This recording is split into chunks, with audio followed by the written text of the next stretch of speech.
Let us look at a few practice questions on divergence theorem. Number 3, for this question, what we wanted to do was we wanted to see if the divergence theorem will actually work or not, meaning the flux of the surface that's given here will be equal to the divergence theorem. So here we get, first we're going to try to tackle this question. We're going to try to evaluate the divergence within the given enclosure here.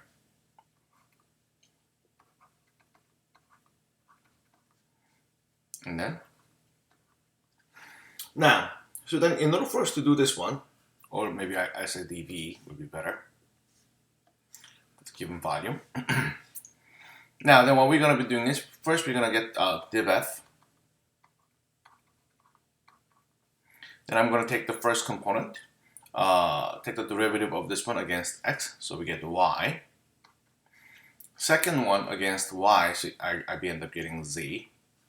And here I'll be getting against z, so therefore I'll be getting x. Now, but in this context, we get to realize that this is looking for basically cylindrical. So I'm going to say x equals r cosine theta, and y equals r sine theta, and then z is as it is. Then our integral now becomes triple integral once again. X plus y plus z. Now that becomes simply r cosine theta plus r sine theta plus z.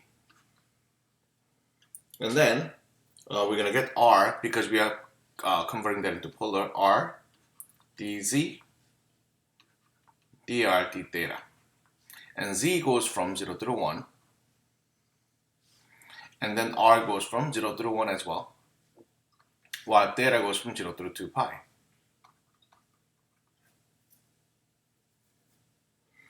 So once you evaluate against z, then z is simply multiplied together for these two terms, while the last term becomes z squared over 2 when you plug in 0 to 1. So last term becomes 1/2, while the other two terms stays as it is, because we are ultimately multiplying by 1 when you evaluate against z. So this one now turns out to be 0 to 2 pi and 0 to 1, and r has to be multiplied together, so we get r squared cosine theta plus r squared sine theta, and then plus, yes, 1/2 r. And then we got dr d theta.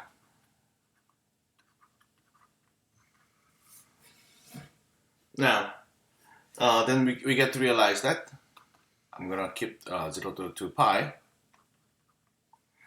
Here, when you integrate against r, then this becomes r cubed over 3.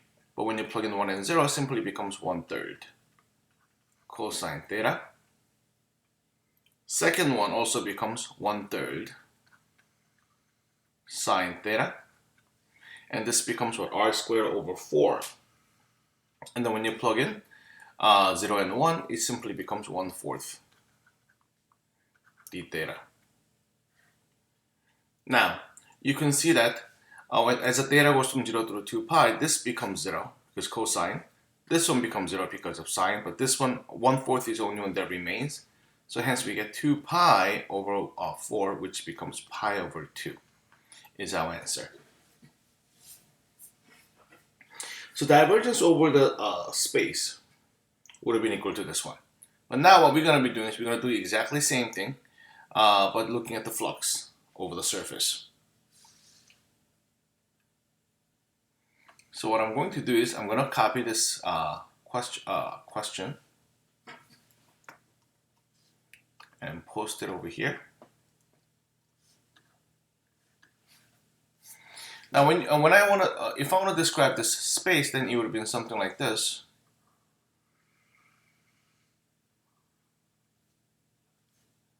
Cylinder centered at the z-axis, where z goes from 0 to 1. So bottom surface would have been this way, top surface would have been this way, and coming back down, something like this. To make a bit more 3D shape, then it's going to be something like this, I guess. I'm not sure if this one looks better or not, but anyways, so here the radius is equal to, so top portion, let's call that as a first surface, the bottom one, let's call that as a second surface, and the surface around it, let's call that as a third surface. And we're going to try to find the flux, so that means F dot ds. For the first one, we know that z is equal to 1. And then, what's the normal vector? Normal vector will be just going outward, so we get k. So, what we end up getting is f dot n, which is k by itself, and then ds.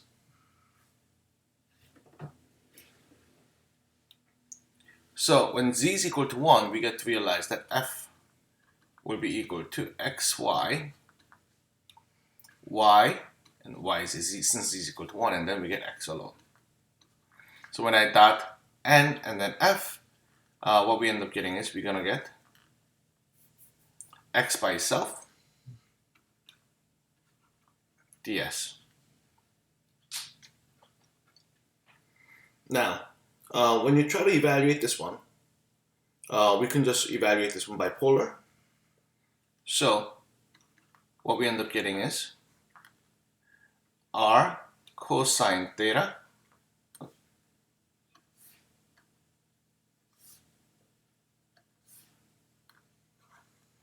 and then dr, I forgot the r, another second r dr d theta.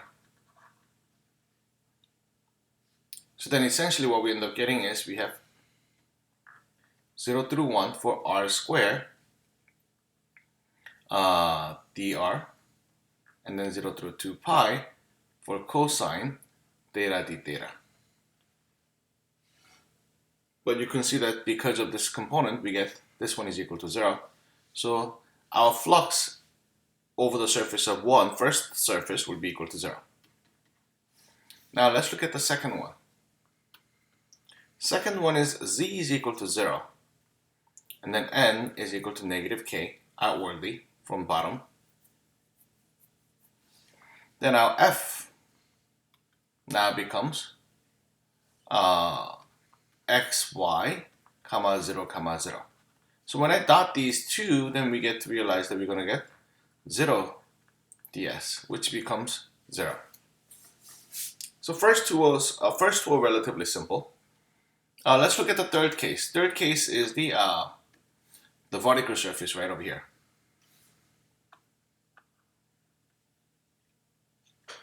So third one is x squared plus y squared equals 1.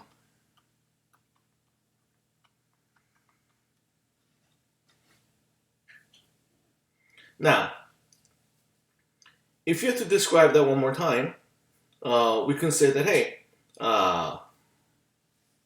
this surface basically can be expressed as r is equal to x and y is simply cosine theta, sine theta, and z is equal to simply z, where theta goes from 0 through 2 pi, and z goes from 0 through 1.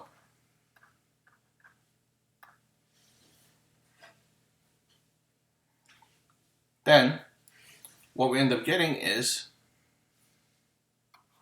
the flux f dot ds now becomes f dot r theta cross r z. And then, of course, we're going to get dA here. Then let's try to figure out what r theta is equal to. R theta is a negative sine theta and then cosine theta and 0. And rz is equal to 0, 0, and then 1. So when you cross r theta, cross r z, what do you end up getting? For the first component, we just simply get cosine theta. For the second one, we're going to be getting sine theta. And then third one is in fact equal to 0. So we're going to dot this one with f. Well, f was x, y, y, z. So x, y. So that means we're going to get r squared cosine theta sine theta. And then y, z. So that means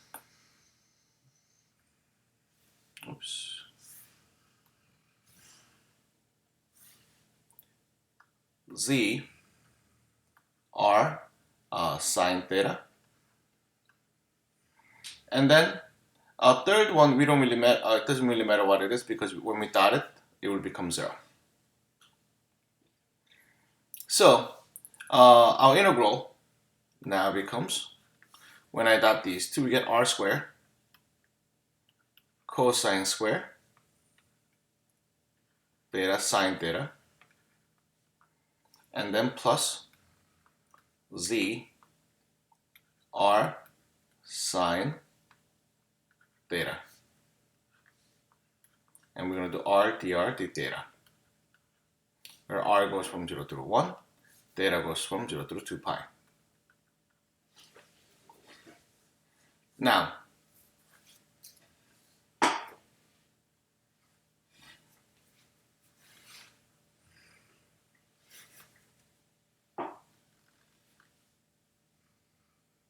actually r is fixed as 1, so I'm going to just rewrite this one here.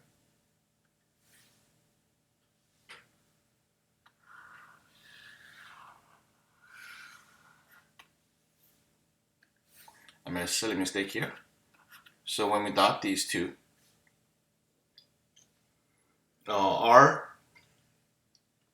is equal to 1, so we're just going to assume that this is equal to 1 here. So we get cosine squared, and then sine theta, and then second one is plus z sine squared dz d theta.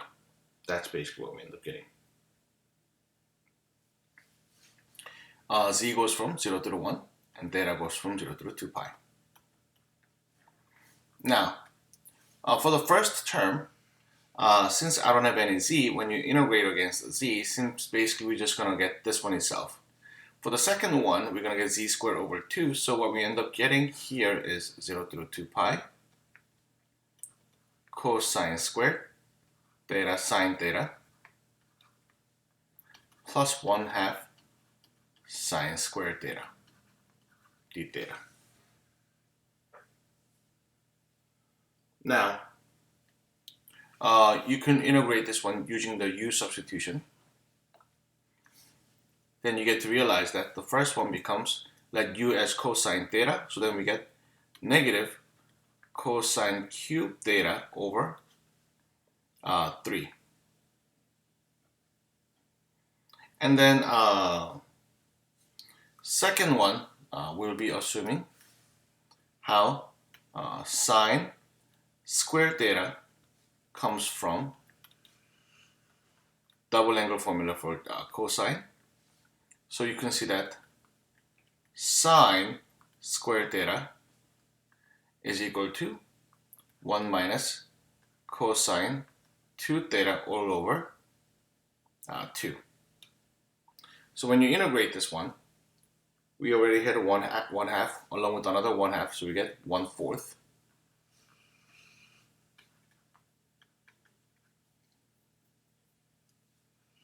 And then 1 becomes simply theta.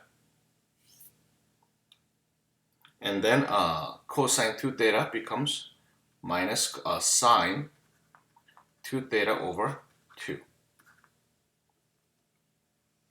So that's basically what we end up getting, and then that's what I'm going to plug in over here. Plus 1/4 theta minus sine 2 theta over 2. That goes from 0 through 2 pi. So then, when you plug in 0 and 2 pi, for this one it will cancel away, and in this case both of them will be equal to 0. So what remains is 2 pi over 4, which is pi over 2. So when you add up the three values of the surfaces, then we get 2 pi over 2, 0, and then another one was 0 here. Then our flux over that given surface is in fact equal to pi over 2, same thing as to our previous question here, our previous method, which is measuring the divergence over the given space, still get pi over 2. So as you can see, they're equal to each other. All right, let's move on to the next one. Number 7. So what they want us to do is use the divergence theorem to find the flux. So this is what they want us to do, but based upon the divergence theorem, so we're just gonna get this one. Now, then what is the divergence of f? Div f. So you realize that div f, first one I'm going to take the derivative against x, so we get 3y squared plus 0 plus 3z squared. Now, as you can see, this kind of matches with our space, which is the cylinder. So what we would have done is we would have set this one up as triple integral of 3y squared plus 3z squared and dv.